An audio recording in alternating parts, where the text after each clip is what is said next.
千里之行，始于足下。A journey of 1,000 miles begins beneath the feet. We now gather in the Tao to travel the journey together. Welcome to Tao Talks with Derek Lin, where we take a deep dive into the Daodejing by Lao Tzu. So I think we're ready now to talk about chapter 53 of the Daodejing. Let's begin with the chapter title in Chinese.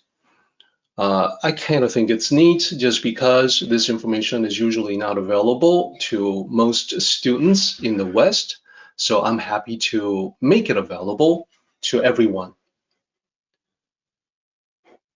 So you'll see the translation of the chapter title, The Tao is plain. So let me explain that for just a moment. Daodejing, those are one of the two possible names for this chapter.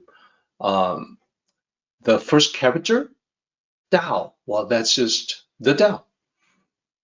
Yi, it describes a path that is broad, flat, easy to follow, easy to walk. So when we talk, so that's not as easy to translate just because you can't say the Tao is flat. Because in English, when we say it like that, you may be trying to talk about a path that's easy to walk, but if you say the Tao is flat, you would convey a different feeling that's not necessarily positive. Then the third character that you see there, that's just the character for chapter.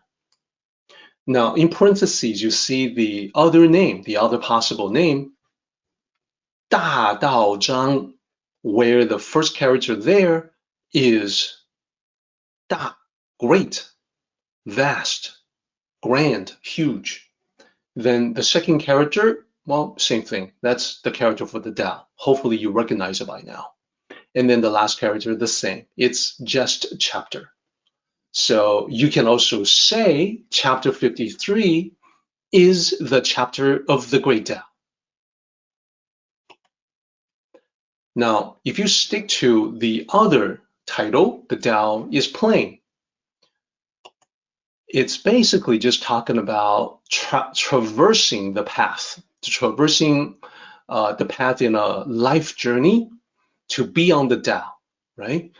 It just, the Tao is plain, the Tao is simple in essence, and that's a pretty good title for this chapter because this chapter, as you will see, talks a lot about how even though the Tao is actually not that complicated, the trouble is we human beings love to complicate things for ourselves.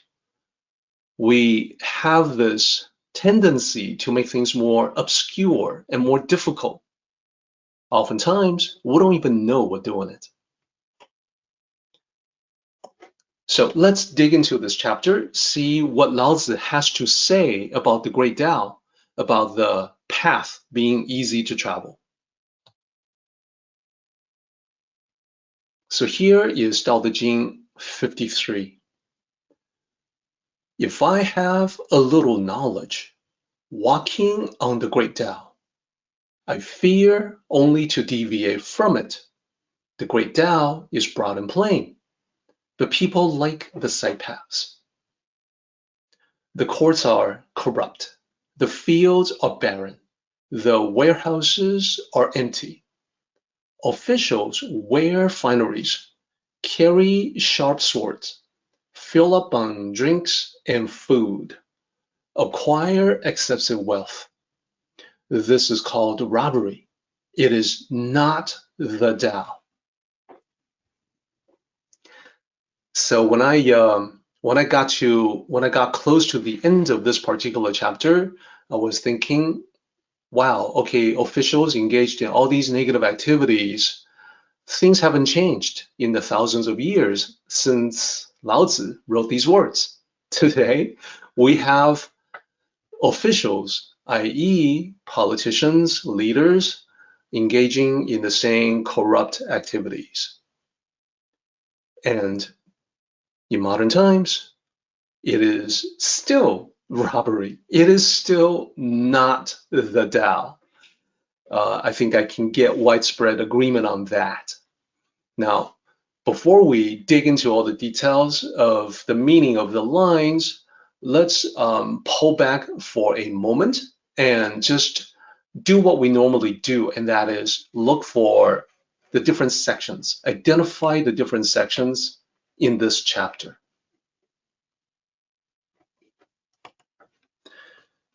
As we scan from the top of this chapter further on down, we can see that the initial few lines don't really have any repetitive patterns that will be discernible. The only thing that I can spot is two references to the Great Tao. You see it here, Da Dao. At the end of line 2, you see it again in the beginning of line 4. So that's a repetition there. That alone doesn't really make a poetic pattern or structure. But then I look further down and I see definite repetition from 6 all the way down to 11. I see that we have a whole bunch of repetitions of 3 characters. Is that a poetic structure? Well, I can see 6, 7, and 8 all share a character in common. I think everyone can see it, right? Let me highlight them. There they are. Now, if we check back on what the chapter is trying to say, initially, the first few lines, the first 5 lines, is about walking on the path of the Tao. And then people preferring the side paths, thinking they're shortcuts. So that's all one thought about walking the path. Then we switch into this mode talking about the courts, the fields, and the warehouses. So now we can see that there is a definite division between the two. About the path, walking the path, and then about the different manifestations of corruption and negativity. So let's go further down. The repetitions stop at line 8, but what's below that? Well, it's the part that I talked about how, hey, things haven't changed in thousands of years, so we still have, corruption in high places in government, despite the fact that we're talking about a very different system now of ruling and governance than they had 2,500 years ago. There's still the corruption in the hierarchy. So we get descriptions on the officials. Let me highlight those in a different color. So specifically, we have 4 lines that talk about what they do. Then we have the last 2 lines that talk about a very judgmental call from Lao Tzu, who says the Tao is not judgmental. Lao Tzu is being very emphatic in the last 2 lines and saying that, hey, this is total BS. This is not something that we should accept or identify with. It is not the Tao. Of course, in one sense of speaking, people have talked about the Tao as including everything, the positive as well as the negative. Here, though, I think you can sense that Lao Tzu is aiming at something different. He's talking about the Tao as the best path in life. The best path in life does not contain corrupt behavior or negativity. It's the best way to live the path.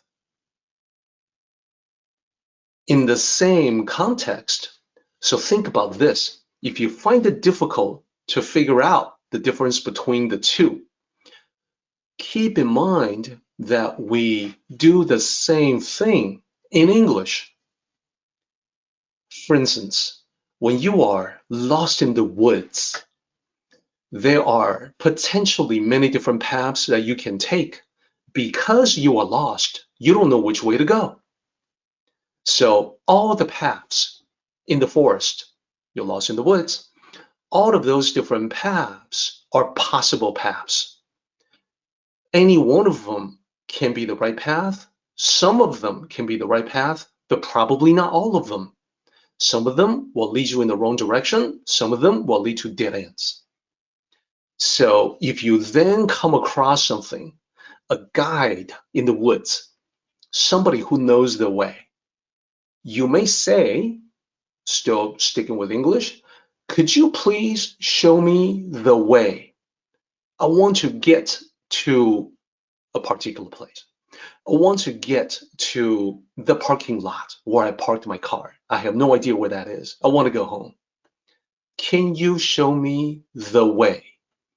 When you use the way there, it is not in context of all the possible paths, but the right way, the best way, the way that will get you back to where you want to go. So that is the same context here.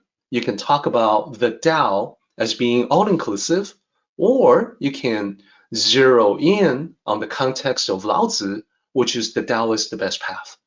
And that best path does not include cruelty, meanness, malicious behavior, violence, aggression against other people, and the list goes on. So, as far as the sectional analysis, we have enough to be able to identify that in the middle, we have a section talking about manifestations of corruption, manifestations of negativity. Then we have a section specific about the people in high places. And remember, all of these are metaphors that we can turn around and apply to life as well. Now, one thing to note here is that I want to re-emphasize from before that in the original ancient classical Chinese, for thousands of years, there's been no punctuation marks. There's been no concept of punctuation marks. I've mostly avoided punctuation marks in the translation because of it. So you're going to see just minimal periods and commas throughout my translation. You see one punctuation mark here, the exclamation at the very end. This actually maps to the last two characters here. This is one of those sentences that for special emphasis has two sentence ending characters. These sentence ending characters serve the same function as the punctuation mark. So different language, different rules. And the reason why I felt compelled to add the exclamation mark there, because frankly, it's the only way to translate this particular line. Lao Tzu is being extra emphatic at the very end. He's basically saying, look at all those things. Those are definitely, positively, absolutely not the Tao. So this is the line to cite if you were ever to get into a philosophical argument with your friends and they say, well, everything's including the Tao, right? Well, you can say it depends on the context. If you're talking about your path in life, even Lao Tzu says that certain things are just not the Tao. Okay, so that's the overview on the different sections. I think we are ready now to tackle these line by line. So the first part of it, in part 1, lines 1 to 5, I want to point out that there's a subtle division in part 1, in section 1. So if you think about the first 3 lines, they belong together. And then the line 4 and line 5, the last 2 lines in the first section, they belong together. They're talking about the same thing. Although, strictly speaking, I do understand if you point out that from lines 1 all the way down to line 5, it's all about the Tao as something to travel. You are correct. So let's take a closer look. Starting with line 1. Line 1 translated as, if I have a little knowledge. So I'm going to start with the last 4 characters there, and I will further break it down starting from the back. Sometimes it's easier to understand because of different syntax, the ordering of sentence parts in a structure is different from the grammatical rules of English. So let's start from the back. Makes it a little easier to understand. The last 2 characters, 有知. 有 literally means to have. There is, there are. You have, I have. 知, to know. In this case, knowledge, like 知识. 有知, to have knowledge. Then we need to figure out 介然, these 2 characters. So there are 2 interpretations. They are not divergent interpretations in that they point to the same concept, to the same idea. Let me share with you what the 2 interpretations are. It can mean really, actually, and when you combine it with the last 2 characters, you're basically saying, well, if I know anything at all, if I actually know something, if I really do have knowledge of something. Okay, that's one way to say it. And then in the next line, you're going to see, walking on the great Tao. So it's basically saying, if you use this interpretation, it'll say, if I know anything at all, if I have any bit, if I have any inkling of knowledge, I would walk on the great Tao. That's basically what it's trying to say. The other interpretation is a little bit. A little, a bit. If I know just a little. So if you combine it with the second line, it's basically saying, if I have just a little bit of knowledge, I will walk on the great Tao. So both expressions, both interpretations lead to the same thought. If I know even a little bit, have a little bit of knowledge, or indeed anything at all, I will follow the Tao. And you can say it in a whole bunch of different ways. They all mean the same thing. If I have just a little bit of knowledge, if I have even a little bit of knowledge, if I really know what I'm doing, if I have even just a little bit of sense, I will follow the Tao. So these 2 sentences together, basically, you can think of a whole bunch of different ways, similar expressions. Basically, Lao Tzu is saying that, anybody with any sense will follow the Tao. That's basically what it's trying to say. So let's move on. I want to put the emphasis, the spotlight now on line 2. 行於大道, walking on the great Tao, walking on the great path. Okay, specifically, what it means is something that I think we're all very familiar with. What does it mean to walk the great Tao? It means, like we're doing now, learn the Tao teachings and apply the Tao teachings to life. So then, as a result of the first 2 sub-bullets, learn Tao teachings and apply them to life, we end up traveling the best path for one's own destiny. So no one can really dictate what the best path is for you except yourself. What is the best path for your own destiny? Well, for some people, they already know what their destiny ought to be. Others are still in a journey of discovery, of exploration as to what that should be. Now, before we get into all that, let me point out one thing. To learn the Tao teachings and apply them to life, therefore travel the best path for your destiny, to walk the great Tao, this is something that anyone can do. So first of all, you can incorporate the above into any religion. You don't have to give up a religious practice to walk the great Tao. It can complement one's religious background, any religious background. It doesn't really conflict with anything.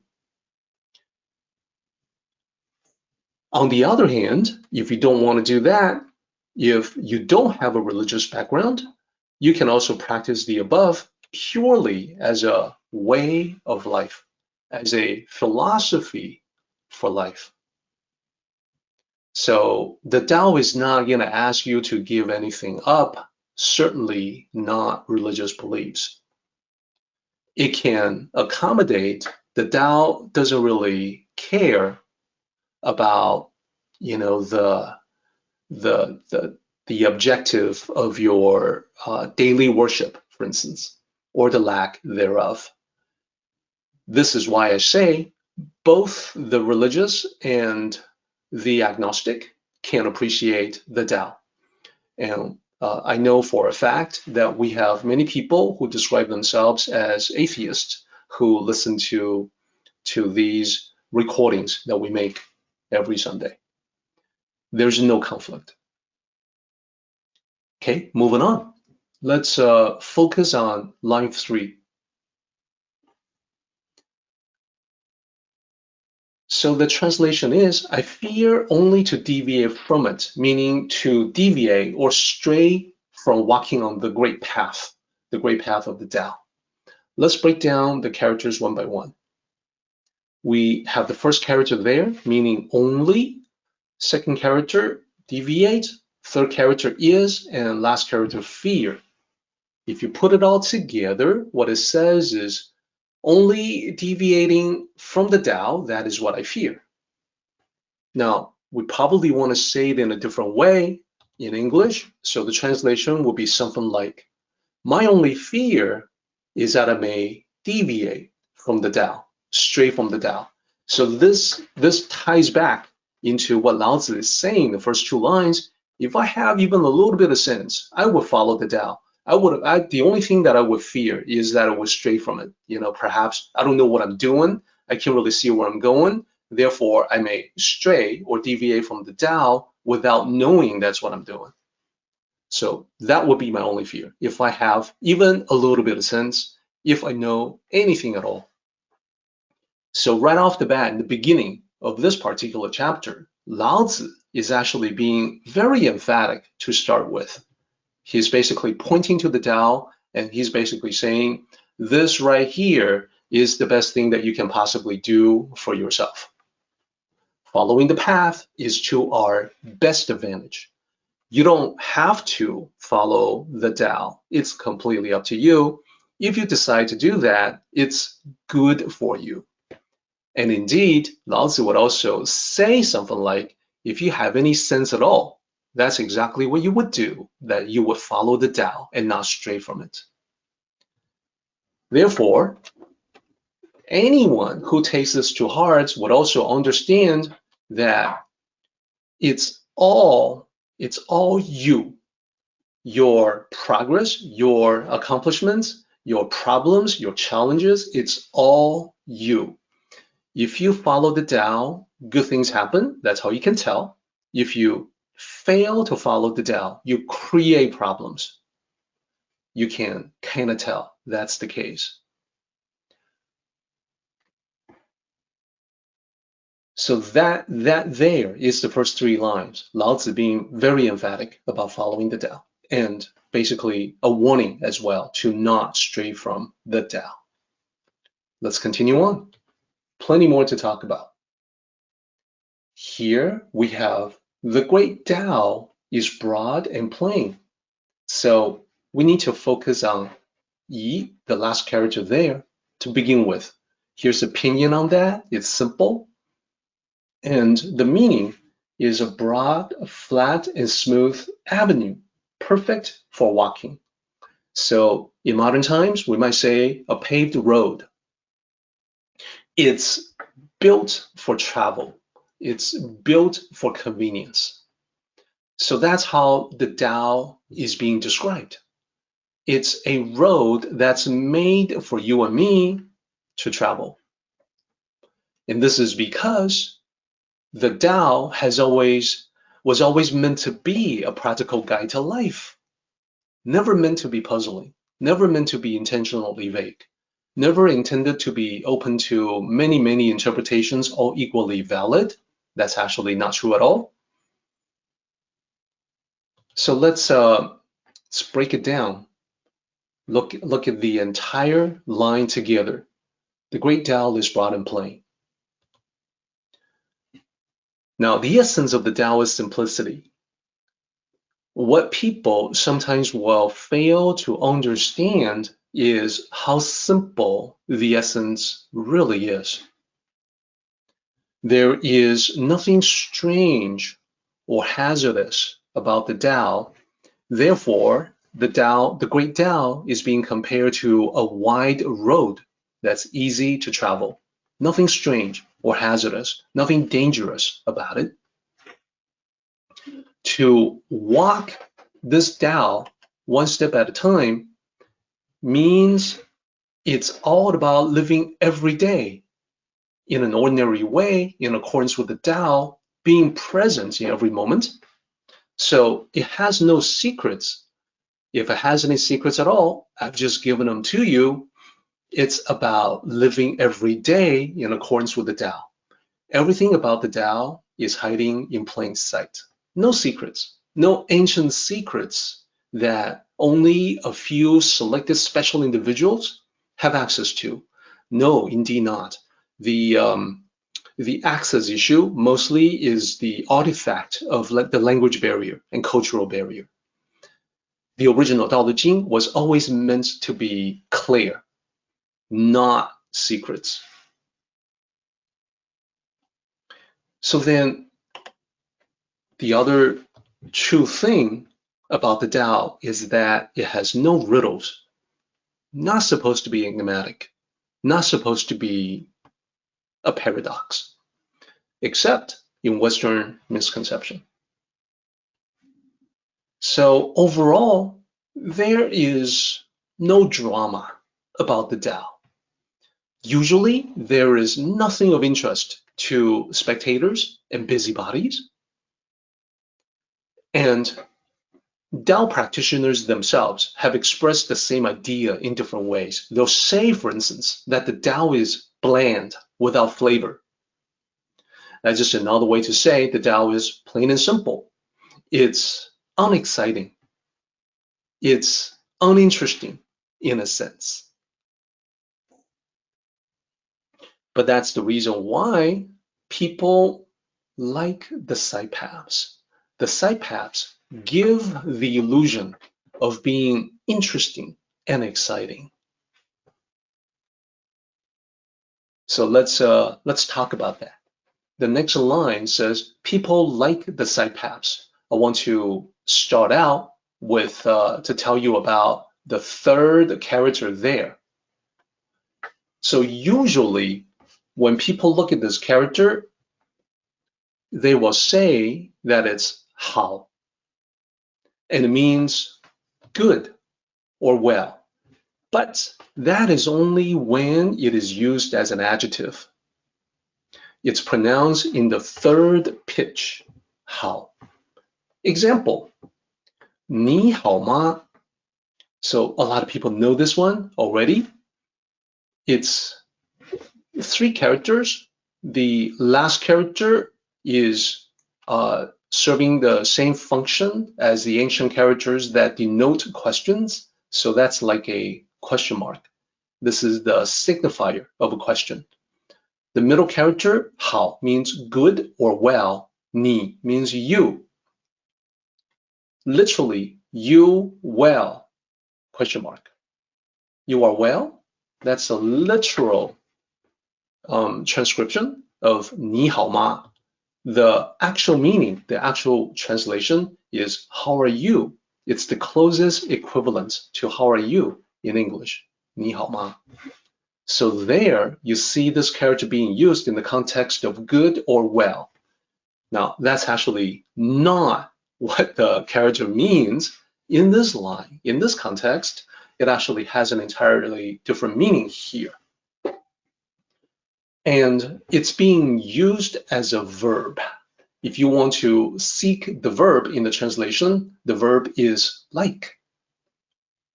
And if you want, you can say prefer. Let me explain. When used as a verb, the same character means like and is pronounced differently. In the fourth pitch, instead of how, it is said like how.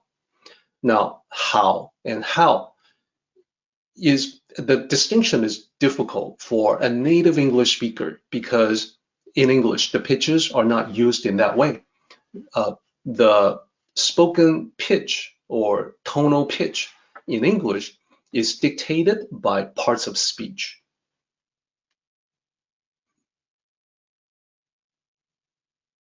Example, when you say you want to go there, the rising pitch indicates question. Whereas the exact same words, you want to go there, is a statement. So pitch is used in that way in English, not so in Chinese. So in this particular case, when we say how, it means like. So there are numerous expressions in modern Mandarin to utilize the character in that way. The example that you see right now is 好学, literally two characters. The first one is like, the second one is study or learn. What it means is somebody who likes to learn, who's interested in learning, who has a thirst for knowledge. Very frequently used.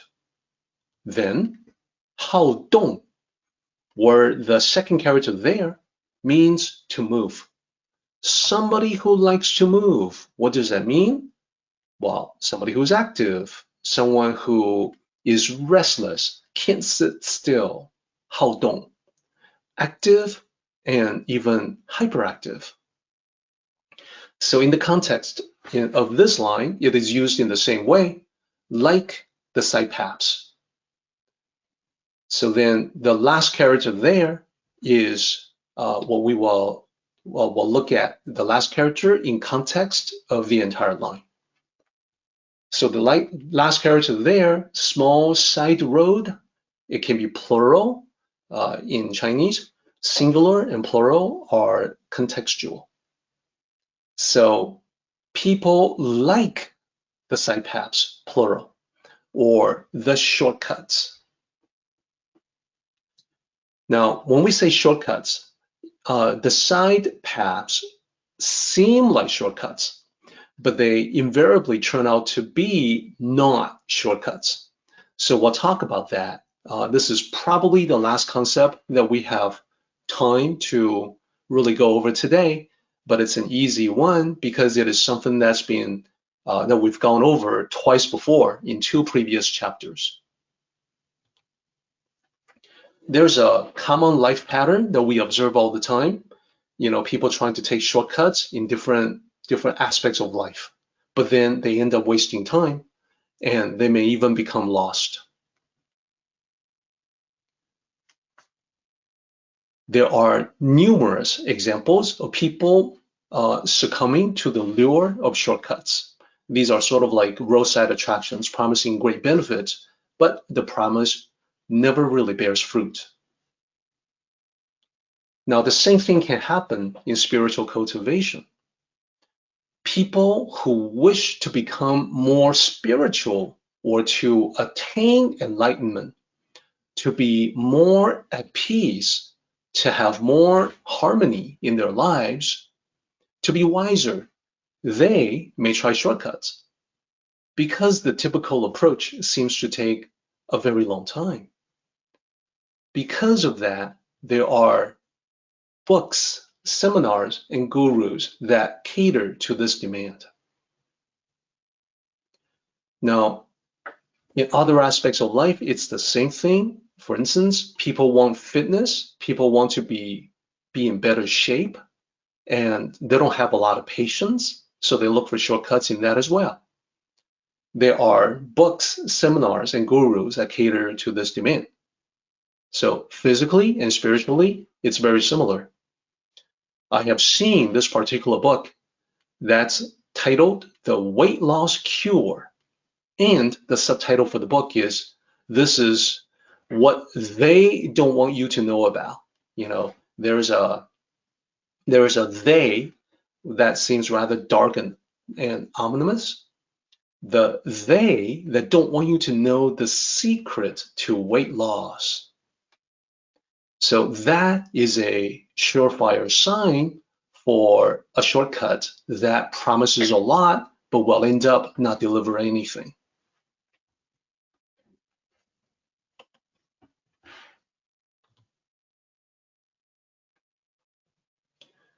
Question: why is there such a demand for instant, quick enlightenment if the Tao is so easy to walk?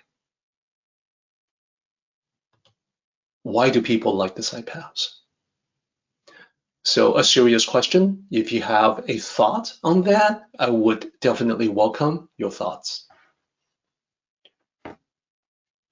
The answer that I would like to offer is the same as the reason why people take shortcuts in all other areas of life.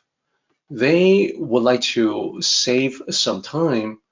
The actual Tao, the practice of the Tao, because it's, constant practice, it's the journey of 1,000 miles. It seems like it could take a while. People may think, I don't have that much time.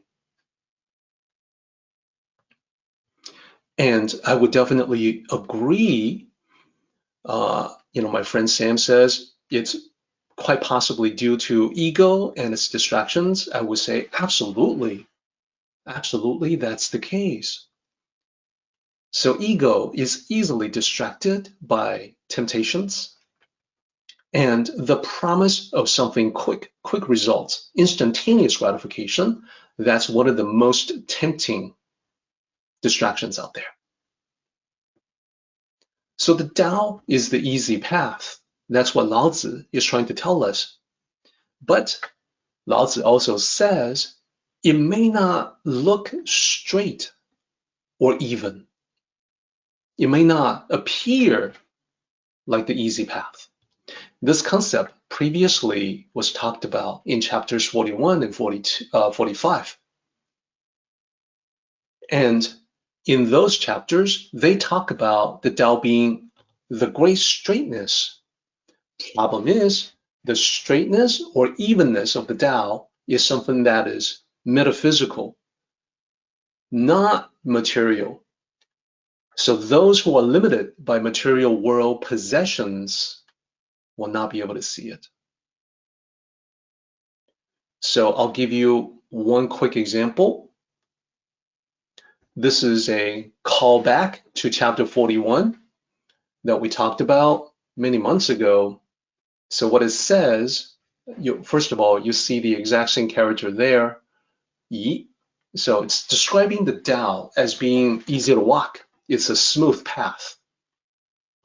And in that chapter, it even says, when we went through it, it even says that this is a reference to line 4 of Daodejing 53. Well, here we are in 53.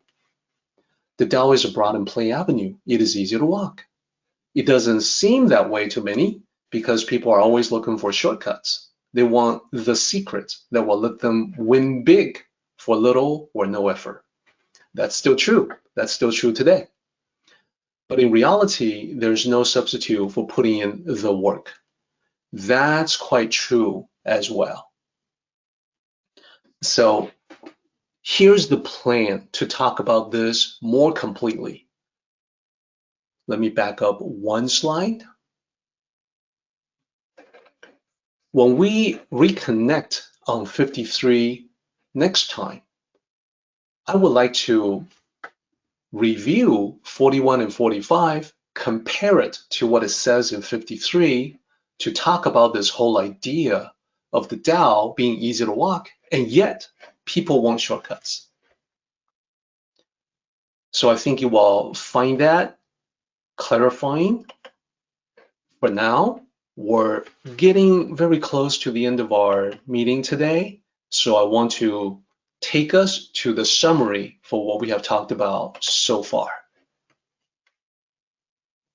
So what we have talked about is going to be this entire concept of the Tao being easy to walk, and yet people like the side attractions, the side shows.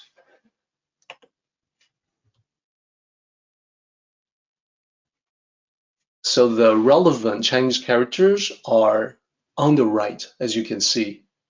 We begin with the two characters meaning the Great Tao. So that's the first part of our summary. And the Great Tao is the easy to walk path. And what Lao Tzu starts out saying in this chapter is, if I have a little bit of knowledge, I would walk the path. Or if I know anything at all, I would walk the path. And I would be afraid of straying because it's the best thing we can do for ourselves. So the characters over here on the right is basically Lao Tzu saying that I would only fear deviation from the Tao.